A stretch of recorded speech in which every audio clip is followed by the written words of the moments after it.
Сайн манайхаа дараагийнхаа бичлэгээр уулзаж байна. Энэ удаагийнхаа бичлэгээр 2008 онд гарч байсан Slam Dog Millionaire хэмээх нэртэй энтхэгийн маш сонирхолтой, зарим нэгнийх нь хувьд дорсомжийг сэргийж магадгүй нэг тийм гоё кино ярьж өгөхөд бэлэн болсон байна. Энэ бичлэгтэй минь хамтран ажиллаж буй Just Brand-тэй баярлалаа. Just for a moment.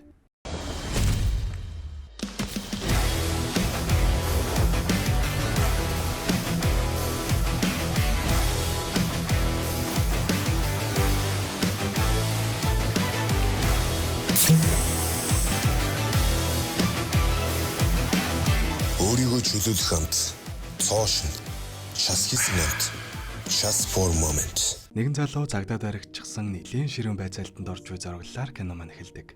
Тэгэхээр энэ залуу бол манай гол дүр болох Жамал бөгөөд саятан болохыг хүсвэл нэвтрүүлэгт оролцож сүүлчийн асуулт өөртөө амжилттай явж ирсэн нэгэн. Гэхдээ хамгийн сүүлчийн асуултны өмнө төр завсарлага авагдсан бөгөөд энэ үеэр нь Жамалыг маань ямар нэгэн зайл ашиглаж энэ өртөл асуултнуудад хариулсан гэж үзээд үннийг нь хэлүүлэхээр хүчээр байцаалт авч байгаа нь.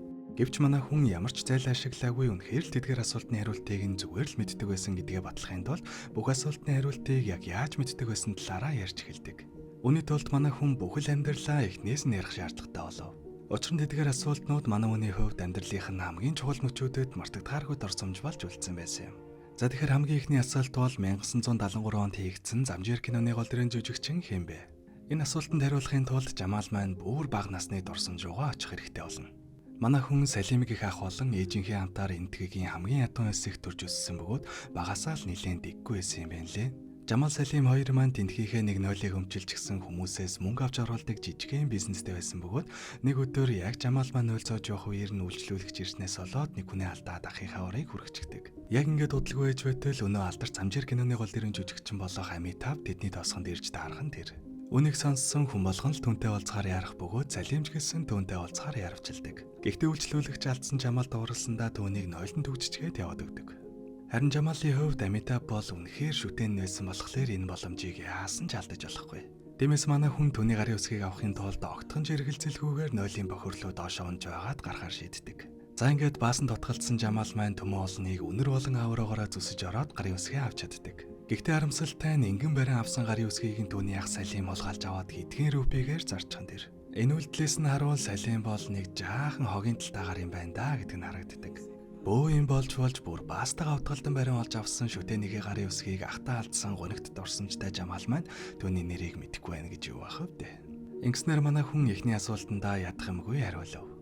Тэгэж ер нь энэ бол ихний асуулт. Дээрээс нь Амитав бол угаасаа л тэр үедээ энтхэгийн хамгийн алдартай хүн байсан учраас энэ асуултанд хинч байсан хариулах нь тодорхой шүү дээ гэж хэлдэг.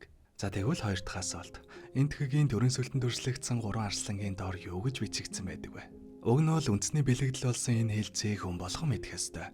Гэхдээ Жамал маань энийг мэдэхгүй байж таарад үзэгчдээс тусламж авч байж хариулдаг. Учир нь Жамал маань ядуусын оролд амьдардаг учраас иймэрхүү зүйлсийг мэдэхгүй. Гэхдээ гудамжинд болсон хэмтгэрэг хямдхан хоолны үнийг хинээс ч илгүй сайн мэднэ. Учир нь би төрийн бэлэгдэл гэх мэт зүйлд анхаарч биш, өдөр болгон гудамжинд өдрийнхөө хоолны төлөө л амьдардаг гэсэн энэ хариулт нь мөрдөгчийн амийг асуудалгүй тагладаг. Харин одоо 3 дахь асуулт. Рама бурхан баруун гартаа юу ярьж дүрслэгдснээрээ алдартай вэ? Магадгүй энэ асуулт түүний хувьд хамгийн мартагдахааргүй дорсомжтой нь холбогдсон байх. Учир нь шашны мөргөлдөөнөөс олж тэдний доосхон руу өөр шашинтай хүмүүст дайрах үед Жамал Салим хоёр маань ээжигээ алдсан юм. Жамалын гэр бүлийнхэн мусламын шашинтай байсан бөгөөд тэдэн рүү зүгээр л нэг өглөө Рама бурхныг шүтэгчид дайрч ядсан байдаг. Энэ үеэр манай хүний харсан хамгийн том тод дурсамж бол Рама бурхныг дүрсэлсэн бяцхан хүүхэд. Бас тэрээр баруун гартаа ном сум барьж байсан нь хизээч түүний толгооноос сарлаагүй юм.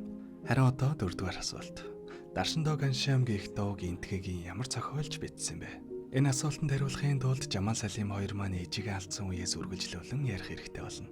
Манай хоёр тэр мөчөөс эхлэн шууд утгаараа хог дээр үсэрсэн бөгөөд Латика гэх яг манай хоёртой адилхан өнчөрсөн охинтой хамтдаа хогдож амьдарч эхэлсэн байдаг.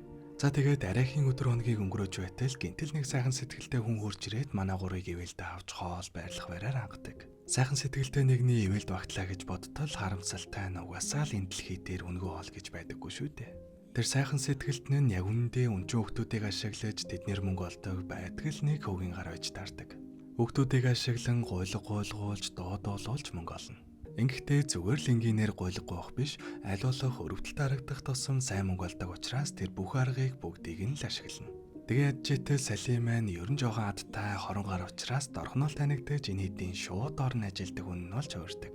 Нэг үгээр бол энэ хүүхдүүдийнхээ ахлагч нь л гэсэн үг. Хүүхдүүдээс үе үе нөгөө даршин дог аншаам гэдэг дуу дуулуул чалгалт авдаг байсан бөгөөд нэг өдөр үнэхээр гой дуулдаг хүүхэд олдтоо шууд тэр хүүхдийнхээ нүдийг Салимын нүдэн дээр нь албаар сохолцдог. Гой дуулдаг хөөхөд дээрээс нь сохор байх юм бол хүмүүсийн сэтгэл нь хөдлөж өрөвцөндөө улмал их мөнгө өгнө. Ердөөл жаахан ахиу мөнгө болохын тулд нэг хүүхдийн ирээдүйг юм чинээ бодохгүй баллаж байна гэхлээр эдгээр хүмүүс ямар аимшигтай хүмүүс гэдэг нь тодорхой. Дээрээс нь энэ бүх харгас үйлдэлээ албаар Салимын хажууд хийсэн бөгөөд дуусныхаа дараа Жамалыг аваад ир гэж хэлдэг.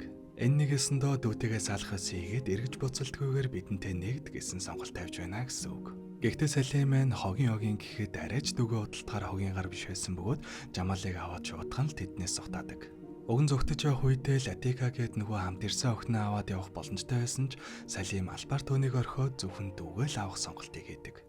Учир нь Латика Жамал хоёр маань хөөхөн жанжан хийгээд нэг нэгэндээ сэтгэлтэй байгаад байсан нь Салимын хувьд ганц дүүгээ яй гэж байхад дахиад өөр хүүхэд чирж явах нь хүндрэлтэй санагдаад албаар орхисон байдаг.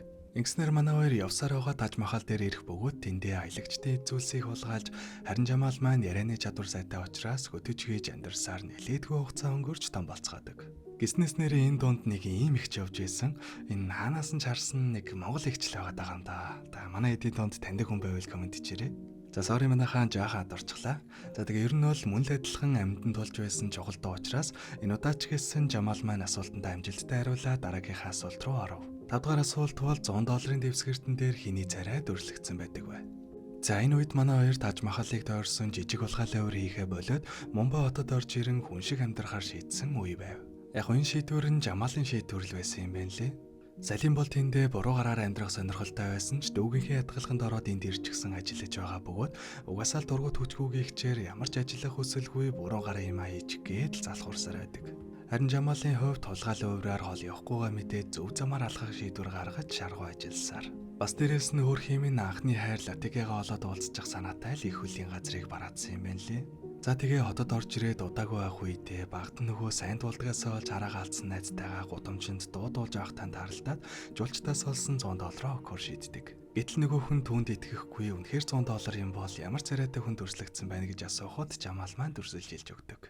Завхар хүү дэвсгэрт дээр ямархуу харагддаг хин гэдэг хүн байдгийг нь мэддэг учраас шалгаж асуусан бөгөөд үнэхээр зөв хариулсан болохоор нь тийм байна энэ хүн бол Бенджамин Франклин гэж хэлж өгсөн байдаг. Ингэж л манай хүн $100 дэвсгэрт дээр хин гэдэг хүн байдгийг нь мэдэж авсан бөгөөд энэ үеэр сохор найз нь Жамалыг таньснаар манай хүн Латикагаа сууж одоо хаана байгаа талаар нь мэдээлэл авч чаддаг. За тэгээ удалгүй Жамал маань ахийнхаа хамтаар Латикаг хайж олоод яг уулзаж байтал багт манай хэдийг ашиглаж байсан нөгөө хөгийн гар гинт гараад ирхэн дээр Латикаг одоо хүртэл ашиглаж мөнгө олсоор л байсан юм байна лээ. Гэтэл Салим буутаа явж байсан бөгөөд эртний өршөөнзөнгөө бодсон ч угаасаа одоо явуулах юм бол араас нь ирхэн тодорхой учраас шууд энд нь будаж хайчхаад Латикаг аваад хамтдаа цугтааж чаддаг.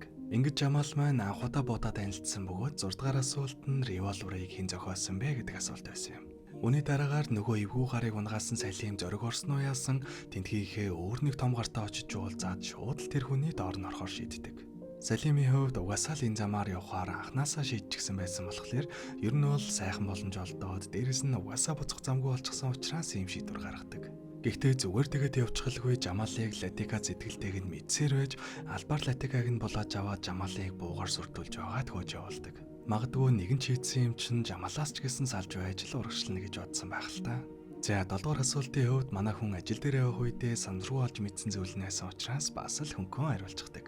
Манай хүний хувьд одоогоор утасны лавлахад туслахаар ажилладаг бөгөөд ажилчдын цай копи зөөх мэтийн жижиг сажиг зүйл хийдэг юм лээ. Тэгээр нь тэндийг өөрхөн удчихсан болохоор зарим үед лавлахын ажилтан хальт босох үедээ Жамалыг өөрийнхөө оронд суулгах тохиолдол баггүй гардаг байв. Манай хүн сэргэлэн болохоор итгэлийг нь алдалгүй хаяад эдний хүмүүс ажлыг нь хийгээд өгчихнэ. За тэгтэл нэг өдөр манай хүнд операторын оронд суух боломж олдох үед Латикагийн дугаарыг нь лавлахаас айгаад үзтэл нэлээд олон илэрч гарч ирдэг. Учир нь манай хүн Латикагийн овог нэрийг нь мэдэхгүй зөвхөн Латика л гэж хайсан болохоор ийм олон илэрч гарч ирж байгаа юм л да. Тэгэхэр нь мэддгээр нь Салимийн овог нэрийг бүдээр нэгэд үзтэл 15 илэрч гараад ирэв. Эхнээс нь цалгаад явж байтал нэрээс Салимтай холбогдож ядах бөгөөд нөгөөх нь ч Жамалыг таньснаар манай хоёр уулзалт гаргаалдаг. Жамал маань уг нь өнгөрснөө одоод нэлийн ширвэрсэн ч Салим угийн залтай гарын болохоор худлаа үний юм ярьж байгаа Жамалыг харагдсанаар манай хоёр буцаад гайг ойролцоотой болцгоодог. Үүнээс гадна Салим одоогоор Жавед гээд нэлийн том гарын доор ажиллаж байгаа бөгөөд ер нь бол түүний хамаг л бохир ажлуудыг нь хийж амьдарч байдаг. Тэгээ мэдээж Латикагийн талаар асуудал тэр чинь аль эдийнэ яваад өгсөн л гэж хэлдэг. Ингэснээр манай хоёр эргээд хамт амьдарч эхлэх бөгөөд яг үнэндээ Жамал маань дуртатаа жахтаага эвлэрээгүй бөгөөд Латикатай одоо ч гэсэн холбоотой байж магадгүй гэж гатарлаад түүний сургийг нь гаргахын тулд л эвлэрсэн байдаг. Тэгээ угаасаа хамт амьдарч эхэлсэн болохоор Жамал маань Салимыг нэг өдөр дагаж аваад Латикатай уулзах үед нь ханагааг нь олж чаддаг. Тэгсэн Латика маань нөгөө Жаведгээ Салимын боостой хамт амьдарч байгаа бөгөөд мэдээж өөрийнхөө хүслээр биш гэдэг нь тодорхой. Жамалч гэрлүү нууцаар явж ороод уулзтал ер нь бол одоо бүгцүүл өнгөрсөн. Хоёуланд нь ямар ч найдвар байхгүй би аль эдийнэ Жаведийн гарт орсон. Тиймээс намайг мартаад амьдралаа бадтаа гэж хэлдэг. Гэсэн ч Жамал маань бууж өглөгүй хоёлаа зүгээр л зугтаа чинээр эхлэе гэж ятгах бөгөөд явхдаа би чамайг өдөр болгон галт тэрэгний буудлын дээр ирэх хүртэл чинь хүлээнэ гэж хэлээд явдаг. Дэн үгийг сонсон Латика маань уг нь Жамалтайгаа зогтъё гэж шийдээд галт тэрэгний буудлын дээр ирсэн ч манай хоёр яг уулзтгийн таван дээр Салим Латикагийн араас нь хурж ирээд хүчээр аваад явчихдаг. Үүний дараагаар зураглал солигдож 9-р асуулт тавигдах үед Жамал маань үнэхээр л хариултыг нь мэдэхгүй эргэлзэж байтал азар нэвтрүүлэг төр зургийн завсарлага авахаар алдаг. Энэ үеэр Жамал маань хөдлөгч залуутай альтгаан нойлд уулзах боломж олдох бөгөөд энэ хөдлөгч нь ч гэсэн өмнө нь энэ нэвтрүүлэгт ороод саятан болж байсан хүн юм байна лээ. Бас дээрэс нь энэ хөдлөгч яг манай Жамалтай адилхан хэцүү амьдрал төрж өссөн болохоор жижигсэн над шиг алдартай болох хэрэгтэй гэж хэлээ Жамалд 9-р асуултын хариултыг нь нууцаар хэлж өгдөг. Удалгүй хугацаанд нэвтрүүлэг эхлэх үед манай хүн эргэлзэж байгаад 50% боломжоо ашигладаг хөдлөгчийн хэлж өгсөн бие хариулт болон ди хариулт хоёр л үлдэв. Тэгсэн яг эцсийн мөчөд Жамал маань хөдлөгчийн хэлсний эсрэг хариулт буюу ди хариултыг нь сонготол нөгөөх нь зөв болж таардаг. Магадгүй зүгээр л энэ хөдлөгч зэжигтэй санагдаад түүнд итгээгүү ах л та. Ингэснээр манай хүн хамгийн сүүлийн асуултанд олж ирэх бөгөөд яг энэ үеэр нэвтрүүлэг завсарлаад маргааш нь үргэлж илэхэр болдог. Тэгсэн үг нь Жамалыг маань өөр аюулгүй газар тусгаарлах гэж байхад нь нөгөө хөдлөгч замаас нь гарч ирээд цагдаад өгөөд явуулчихсан болж таардаг. Ингэснээр Жамал маань киноны эхэнд гарсан үе рүү буюу цагдаад байцаагдах үе рүүгээ шилждэг бөгөөд Жамалыг маань цагдаа руу явуулж хүчээр байцаалтанд оруулсан хүн бол энэ хөдлөгч нь байсан юм байна лээ. Ер нь энэ хөдлөгч яагаад имзүүл хийсэн юм бол гэсэн чинь зүгээр ганцаараа л энэ шоуныхаа одноохыг хүссэн бөгөөд хэн мэдэгдэхгүй ядуусын ороллоос нэг хүү гарч ирээд хамаг нэр хүндийг нь булаачих гээд байсан болохоор л юм хогийн арга ашигласан болж таардаг. Уг нь ингээд цагдаад өгсөн зорилго нь хүчээр байцааж байгаад булгайтсан гэж хэлүүлээд нэвтрүүлгээ цуцлах санаатай байсан ч Жамал маань угаасаа л ямар нэгэн зал ашиглаагүй учраас бүх үннээ хэлээд л асуудалгүй гараад ирдэг. За ингээд Жамал маань буцаад нэвтрүүлэгтээ орохоор явж явах үед түүний талаар мэдээ хаа сахиу гарч эхэлсэн байдаг. Тэрийг нь Латика Салим хоёр хамт байх үедээ олж хардаг. Жаведийн хэд бөөндөө хамт нэг тийшээ зогтох гээд дүр нөөгдөж байгаа юм лээ. Мэдээж ойлгомжтой Жаведийн хийсэн бас нэг бохир ажлаас л зогтох гэж байгаа юм л дээ.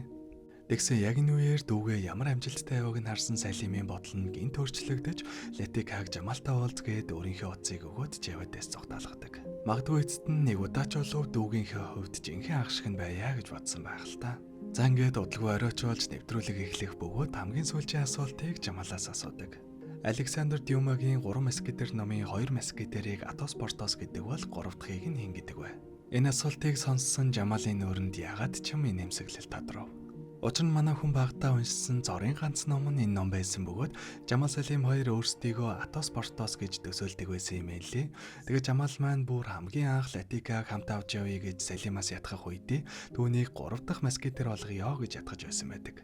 Гэхдээ манай хүн хариултыг нь мэдэж байсан ч уцаар ярих боломжоо ашиглаад Салимтай ярихаар шийддэг. Магадгүй саятан болсноо ахтаа хэлье гэж бодсон байх л та. Гэхдээ тэрнээс ч илүү сайхан мэдээ буюу Латика түүний утсыг нь аваад аюулгүй зогтож чадсанаа түнд хэлдэг. Тэгээ угаасаа манай хоёрт хариулт нь ирэхгүй байсан болохоор асуулт асуух 30 секундэндээ шаалуур юм ярьсаар аваад өнгөрөөдөг. Гэхдээ хамгийн гол нь Латикаг ингээд Жамалтай уцаар ярьж байгааг нь зурагтаар үзсэн Жавед түүнийг зугатаасан гэдгийг нь мэдчихдэг. Ингэснээр түүнийг хайж байгаад Салим түүнийг зугатаалгасан гэдгийг нь олж мэдэх бөгөөд Салим түүнд нь бэлтгэлтэй хүлээж байдаг.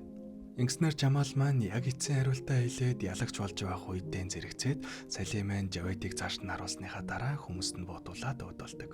Эцэст нь ингээд Жамал маань нэвтрүүлгийнхээ ялагч болж Латикач араас нь ирэх хөнгөө болсноор манай хоёр галт тэрэгний буудлын дээр уулзаад бүжиглэж байгаагаар киноманд осдог.